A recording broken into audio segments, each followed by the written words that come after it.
এই যে দেখুন আমাদের এখন মর্নিংয়ে সবাই চলে আসছে আস্তে আস্তে বোর্ডের উপর আমরা উঠে পড়লাম লঞ্চে। এখানে আমাদের টিফিন কমপ্লিট। এখন এখানে বসে আমাদের টিফিন দিবে।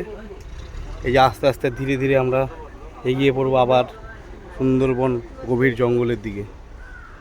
আমাদের সব এক এক করে আমাদের বন্ধুরা সব উঠছে লঞ্চের মধ্যে, সব উঠছে। তারা কিছু কিছু লোক বাকি আছে, আর একটু পরে আমাদের টিফিন এখান থেকে শুরু হবে। এই দাদারা আমাদের টিফিন করার জন্য টিফিন বানাতে ব্যস্ত।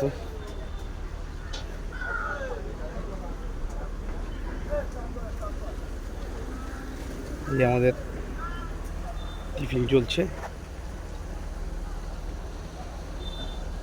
আজকে কি হবে দাদা? নানপুরি।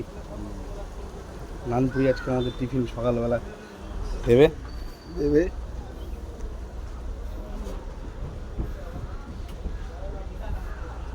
এই যে আমাদের পাখিরালয় থেকে আমরা এখন আস্তে আস্তে এগিয়ে পড়বো